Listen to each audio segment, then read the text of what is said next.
नमस्कार, आपका स्वागत है गुडविल स्टडी सेंटर में। और आज हम जो अर्थमेटिक के कुछ क्वेश्चंस बचे हैं उनको सॉल्व करेंगे।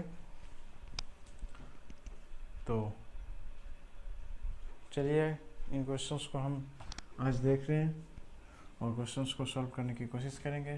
तो क्वेश्चन क्या है आप देखिए, एक्सरसाइज 5.1 आपको दिख रहा है।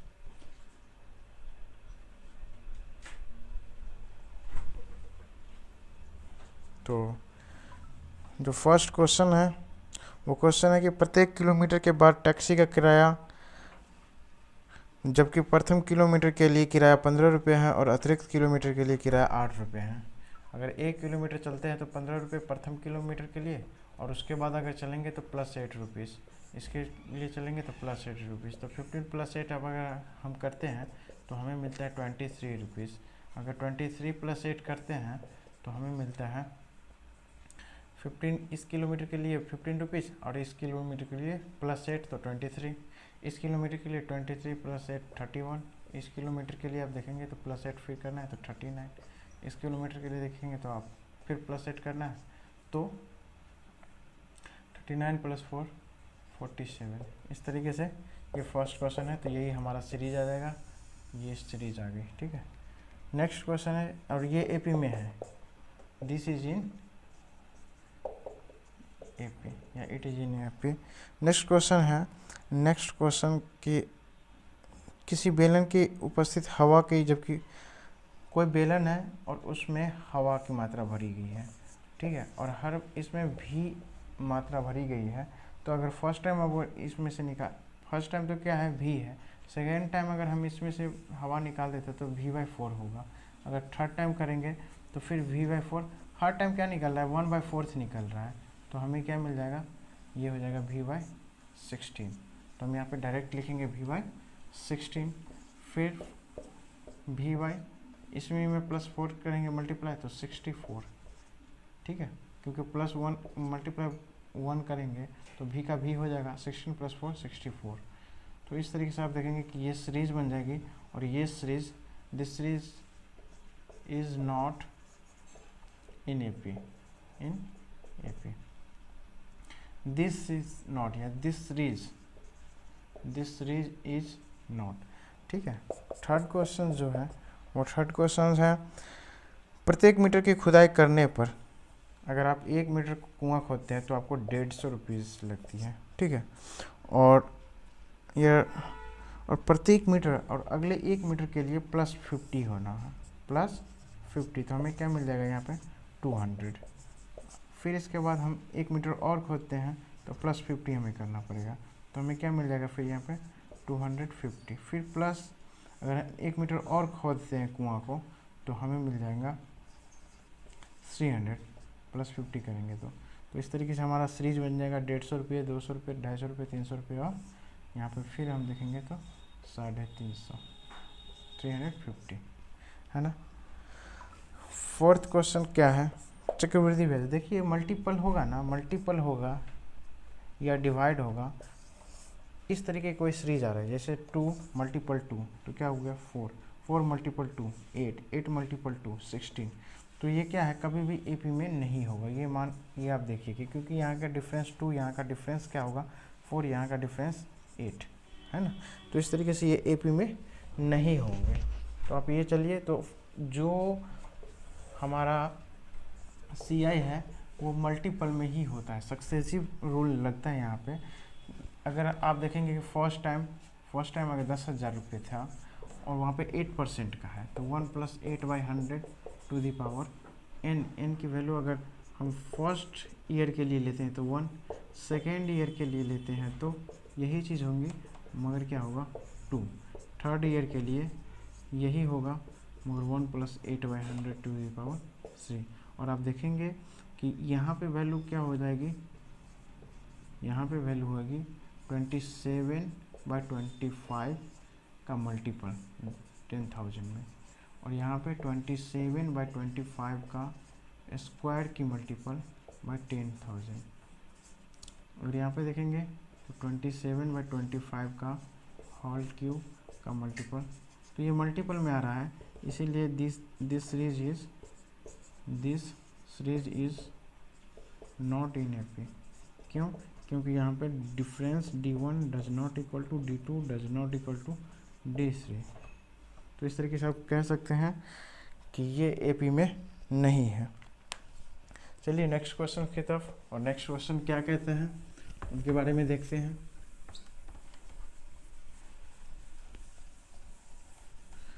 तो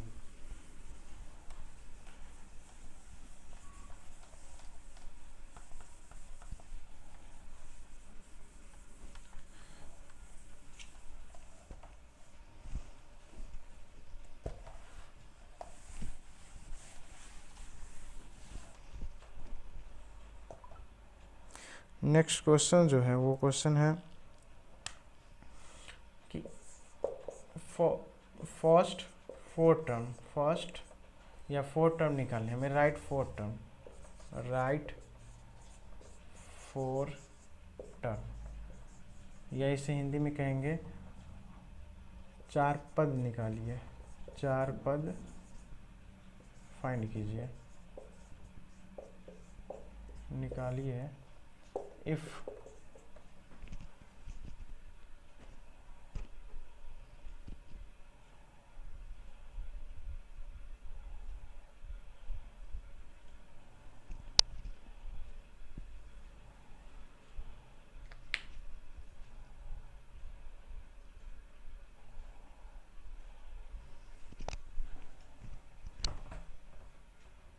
सही हो गई।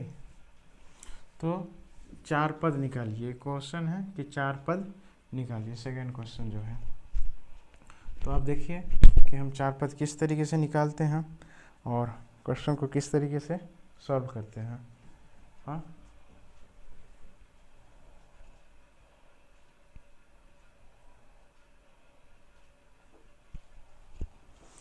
तो क्वेश्चन है a equal to 10 and d equal to 10। तो अगर चार पद निकालना है तो हम लोगों ने कल पढ़ा था और उसी पे हम क्वेश्चन को सॉल्व करेंगे। ये a होगा, ये a प्लस डी होगा, ये a प्लस 2d होगा, ये a प्लस 3d होगा। आप देखेंगे तो 10 प्लस d है,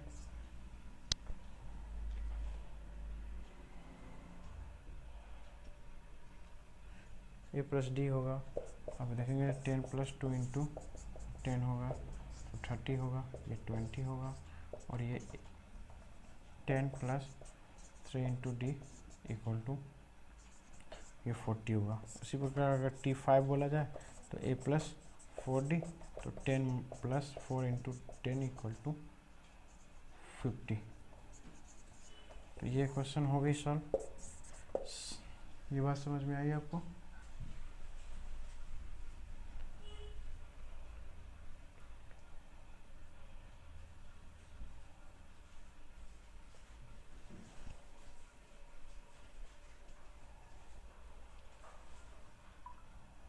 नेक्स्ट जो क्वेश्चन है वो है, नेक्स्ट क्वेश्चन है a इक्वल टू -2 और d इक्वल टू 0।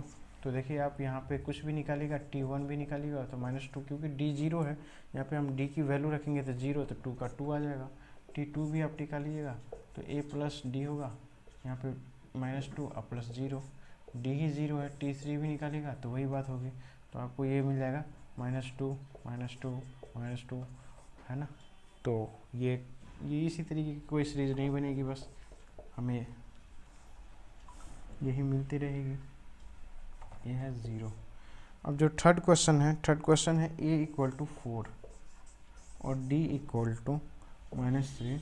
तो आप यहाँ पे देखिएगा कि T1 इक्वल टू, आप देखेंगे a equal to 4, T2 equal to a plus d, तो a 4 plus -3 equal to 4 plus -3 equal to 1।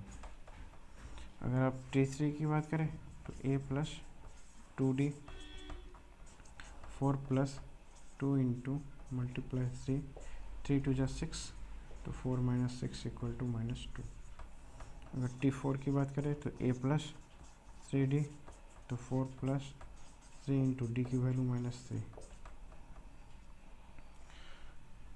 तो 3 3 जा 9, 4 - 9 इक्वल टू -5। अगर T5 की बात करें तो a plus 4d equal to 4 + 4 into -3, 4 3 जा 12, 4 - 12 इक्वल टू -8। तो इतनी सी बात समझ में आई आपको?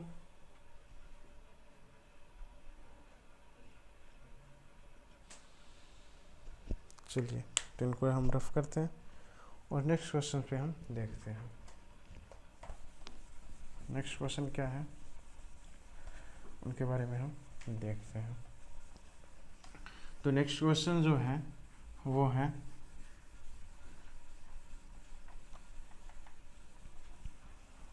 इसी तरीके से 4 पद या 4 फाइंड सेकेंड टर्म निकाला हुआ। क्वेश्चन नंबर ये 2 था।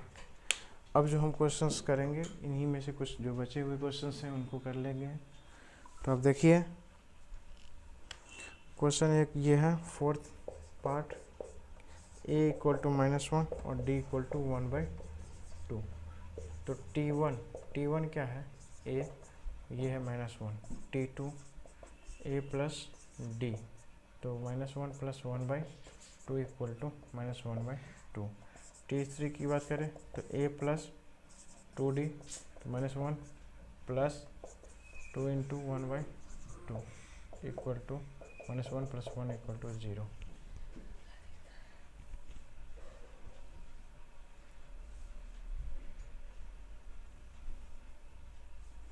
अगर T4 की बात करें a प्लस 3d, तो -1 प्लस 3 इंटू 1/2, तो आप देखेंगे -1 + 3/2, तो 3 - 2 इक्वल टू 1/2। तो इस तरीके से हमें ये सीरीज मिल गई है ना, ये सीरीज मिल गई -1 -1/2 0 1/2। चलिए नेक्स्ट क्वेश्चन की तरफ। और नेक्स्ट क्वेश्चन जो है वो 5th पार्ट क्या बोल रहे हैं, 5th पार्ट है कि a इक्वल टू 1.25, ये माइनस का है, और d इक्वल टू है -0.25। T1 इक्वल टू आप देखेंगे कि -1.25, T2 इक्वल टू -1.25 अब प्लस -0.25। ये कैसे हो रहा है पता है आपको? ये a मैंने लिखा और यहाँ पे मैंने लिखा d। अगर T3 की बात करें तो -1.25 और 3 के लिए 2 इंटू डी होता था ना, 2 इंटू डी की वैल्यू -0.25। तो आप देखेंगे कि यहाँ पे हो गया 25 और यहाँ पे 5 आएगा, तो -1.75 यहाँ पे आ जाएगी। अगर T4 की बात करें तो -1.24 और प्लस 3 इंटू डी की वैल्यू क्या है -0.25, तो ये आ जाएगा -2। अगर T5 की बात करें तो 1.25 + 4 इंटू 0.25, तो 4 2 जा ये 2 आ जाएगी, 1 और -1, तो -2.25। तो सीरीज क्या आ गया -1.25 -1.50, इसका जो वैल्यू आएगा वो 1.50 और -7.5 -2 और -2.25। तो यही सीरीज आ गई हमें। ठीक है, नेक्स्ट क्वेश्चन पे हम चलते हैं और चीज़ों को समझते हैं। तो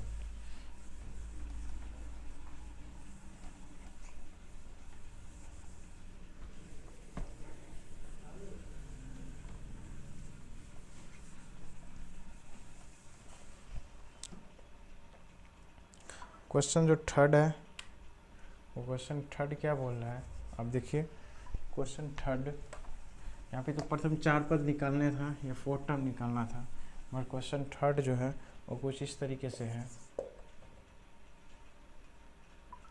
क्वेश्चन 3rd बोलता है कि निम्नलिखित में प्रत्येक एपी के लिए प्रथम पद और सारवंत निकालिए। प्रत्येक एपी के लिए ए निकालना है हमें और डी निकालना है हमें। ठीक है, क्वेश्चन ये है, ये 3 है, 1 है, -1 है, -3 है। ये एक सीरीज दे रखा है और ए की वैल्यू नहीं पूछ रहा है हमें और डी की वैल्यू। अब बताइए, कल हम लोगों ने पढ़ा था ए क्या है फर्स्ट टर्म, तो यहाँ पे 3 हो गई। डी क्या है, जस्ट आगे वाले टर्म से पीछे वाले, मतलब ये अगर A1 है और ये A2 है और ये तो A3 है और ये A4 इस स्थान पे है, तो हमने पढ़ा था A2 माइनस A1 या फिर A3 माइनस A2, ये पढ़ा था। तो आप क्या कीजिए कि A2 की वैल्यू क्या है 1 और माइनस A1 की वैल्यू 3 है, तो आप देखेंगे कि -2, और यही इस क्वेश्चन का आंसर है। ठीक है, आप घेरा मत लगाइएगा, ठीक है। क्वेश्चन सेकंड नंबर क्वेश्चन क्या है, आप देखेंगे कि -5 है, -1 है, 3 है एंड 7 है। तो आप ए की वैल्यू यहाँ पे भी -5 मिल जाएगा आपको, और डी की वैल्यू जो है वो निकल जाएगा आपको T2 माइनस या A2 माइनस A1, और A2 क्या है -1 और -5। यहाँ पे आप देखेंगे -1 माइनस माइनस प्लस हो जाएगी, ठीक है, और 5, तो 5 - 4 5 - 1 = 4। तो हमें ए की जगह पे 5 निकला, डी की जगह पे हमें 4 निकल गई। जो थर्ड क्वेश्चन है वो थर्ड क्वेश्चन की तरफ देखिए, थर्ड क्वेश्चन क्या है।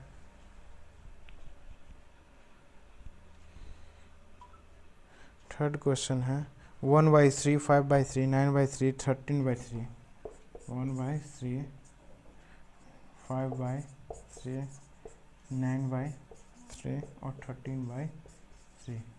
अब ए की वैल्यू पूछ रहा है, तो आप देखेंगे कि ए की वैल्यू 1/3 होगा और डी की वैल्यू के लिए 5/3, A2 माइनस A1, और A2 ये है और ये A1 है ना। A2 क्यों है, क्योंकि ये सेकेंड टर्म है, इसलिए इसे हम कहते हैं A2, मतलब सेकेंड टर्म, या T2 भी आप बोल सकते हैं। A2 5/3 माइनस 1/3, आप देखेंगे 5 - 4 1 = 4 और 3 का 3।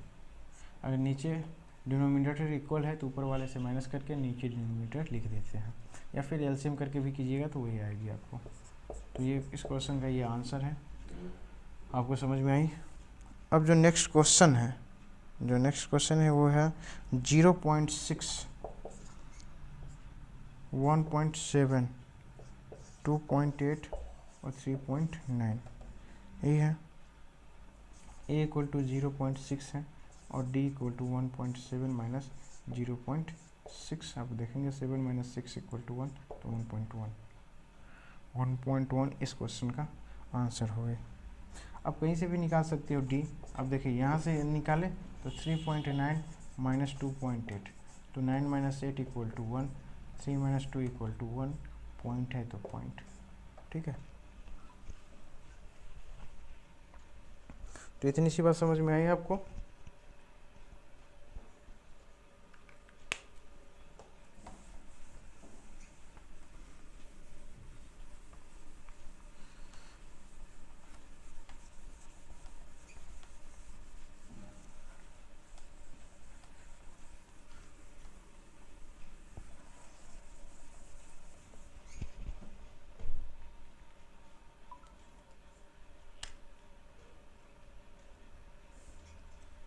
अब जो फोर्थ नंबर क्वेश्चन है ना, उसमें बोलता है पहले आइडेंटिफाई कीजिए कि कौन एपी है और कौन एपी नहीं है। क्वेश्चन ये जो है इसमें फोर्थ नंबर क्वेश्चन में ये बोल रहा है कि आइडेंटिफाई कीजिए कौन एपी है और कौन, which of the following are AP. Question है कि विच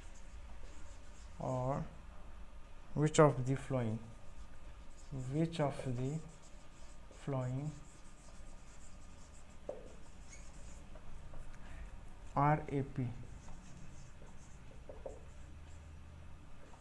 सेकेंड क्वेश्चन है कि if they form of AP, अगर वे एपी है, they form of A P, then हमें फाइंड करना है कॉमन डिफरेंस। हमें क्या फाइंड करना है? कॉमन डिफरेंस और write 3 more terms, T1, T2 and T3। ये हमें क्वेश्चंस कह रहा है कि निकालने के लिए। जो फर्स्ट क्वेश्चन है 2, 4, 8, 16, 2, 4, 8, 16, अगर हम यहाँ पे देखें तो कॉमन डिफरेंस के लिए D1 क्या है? D1 equal to 4 minus 2 equal to, या आप लिखेंगे T2 minus term 2 minus term 1, और टर्म 2 क्या है? 4 माइनस 2 इक्वल टू 2। या हम यहाँ A2 से भी दर्शा सकते थे, ठीक है। तो आप इसमें डिफरेंस ना ये कि A2 अलग चीज़ है और T2 अलग चीज़ है, या T1 अलग चीज़ है, A1 अलग चीज़ है। नहीं, हम इससे भी दर्शा सकते हैं और इससे भी दर्शा सकते हैं, ठीक है। D2 क्या होगा? यहाँ पे आप देखेंगे कि 8 माइनस 4, 8 माइनस 4, या फिर कहिए कि T3 माइनस T2 और 8 माइनस 4 इक्वल टू 4। अब आप D3 देखेंगे तो यहाँ पे फिर लिखेंगे T4 minus T3, 16 minus 8 equal to 8। तो आप देखेंगे कि D1 ना तो D2 के इक्वल है, ना ही D3 के इक्वल है। तो so this series is not, so this series is not in AP, या ये श्रेणी समांतर श्रेणी नहीं है, समांतर श्रेणी नहीं है। आप इस तरीके से कर सकते हैं। क्वेश्चन जो सेकंड है, उस सेकंड क्वेश्चन की तरफ हम आगे बढ़ते हैं। और सेकंड क्वेश्चन क्या बोल रहा है? अब देखिए कि सेकंड क्वेश्चन है 2, 5/2, 3, 7/2 डॉट डॉट डॉट। अब यहाँ पे भी A की वैल्यू 2 हो गई, D1 की वैल्यू आप आगे देखेंगे तो 5/2 माइनस 2 इक्वल टू, मतलब इसमें से इसको घटाना है। आप T2 माइनस T1 लिखिएगा, ठीक है। तो 2 2 जा 4, 5 माइनस 4/2 इक्वल टू 1/2। अगर D2 की बात करें तो 3 माइनस 5/2, तो 3 2 जा 6, 6 माइनस 5 इक्वल टू 1, 1/2, ठीक है। आप इस तरीके से एलसीएम करके कर सकते हैं, या फिर 2 3 जा 6, 6 माइनस 5 इक्वल टू 1/2। अगर D3 की बात करें तो 7/2 माइनस 3, तो 3 2 जा 6, 7 माइनस 6 इक्वल टू 1/2। तो आप देख रहे हैं कि यहाँ भी 1/2, वहाँ भी 1/2, वहाँ भी 1/2। तो D1 यहाँ पे हम कह सकते हैं कि D1 equal to D2 equal to D3, है ना। D1 equal to D2 equal to D3, then this is in AP, this series in AP। तो अगले 3 पद और निकालना है हमें, 3 पद और निकालना है, ठीक है। More than 3 terms, more than 3 terms. तो आप देखिए 1/2 ऐड कीजिए इसमें। अगर ये 5th टर्म है ना, तो 5th टर्म हम क्या करना है? T4 में कॉमन डिफरेंस ऐड करना है। T4 क्या है? T4 7/2 है, और इसमें हमें ऐड कितना करना है? 1/2। कॉमन डिफरेंस क्या आ रहा है? 1/2। तो यहाँ पे आ जाएगा 4, इसमें करेंगे तो 4 सही 1/2, तो 4 2 जा 8, तो 9/2। फिर आ जाएगी, इसमें ऐड करेंगे प्लस 1/2, तो ये आ जाएगी 5, ठीक है। तो आप देखेंगे 2 3 4 5, 5 7 9, फिर यहाँ पे 11। और नहीं, आप ऐसे कीजिएगा, इसका माइनस कीजिएगा, तो जो आएगा वो नंबर आगे ऐड करते चले जाएंगे। तो हमें जो नेक्स्ट 3 टर्म्स था ये यही था, 4, 9/2 और 5। इसको कैसे निकाले आप लोग देखे हैं, या फिर आप फिर से देख लीजिए कि T5 equal to T4 plus D, और यहाँ पे आप लिख देंगे 4 प्लस 1/2, 4 2 जा 8 प्लस 9/2। अगर T6 की बात करें